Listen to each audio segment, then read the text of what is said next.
আমার মতো বেগুন লাভার কারা কারা আছো তাহলে এই রেসিপিটা তাদের জন্য।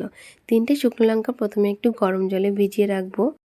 এবারে একটা মিক্সিং জারে নিয়ে নিলাম সেই শুকনো লঙ্কা, তার মধ্যে দিলাম বেশি করে একটু রসুন, কিছুটা ধনে পাতা, হলুদ গুঁড়ো, ধনে গুঁড়ো, লবণ, চিনি আর কিছুটা সর্ষের তেল। জল ইউজ করা যাবে না, তাই এখানে তেল ইউজ করে মশলাটার পেস্টটা বানিয়ে নিলাম। এবারে মশলাটা সাইডে রেখে বেগুনটাকে এরকম দুপাশ থেকে কেটে ফেলে দিয়ে দুপাশ থেকে ডায়মন্ড কাট লাগিয়ে দিয়েছি, যাতে মশলাটা খুব ভালো করে বেগুনের মধ্যে ঢুকতে পারে। এবারে হাতের সাহায্যে খুব ভালো করে ম্যারিনেট করে নিতে হবে, যাতে কাট লাগানো জায়গাগুলোতে মশলাটা ঠিকঠাক পৌঁছায়।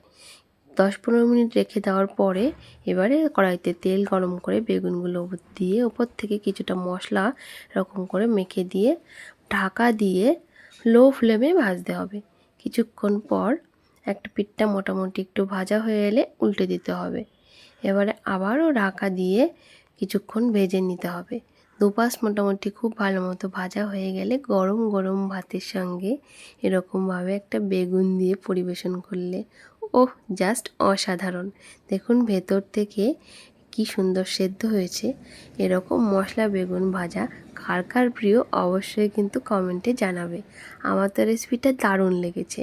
একবার বাড়িতে রেসিপিটা ট্রাই করে দেখলে তোমাদের আশা করি ভীষণ ভালো লাগবে। বাজারে এখন শীতের টাটকা বেগুন এসে গেছে, আর এই সুন্দর টাটকা বেগুন দিয়ে যদি এই রেসিপিটা তোমরা ট্রাই না করো তাহলে কিন্তু দারুণ মিস করবে। একবার হলেও ট্রাই করে দেখো কিন্তু।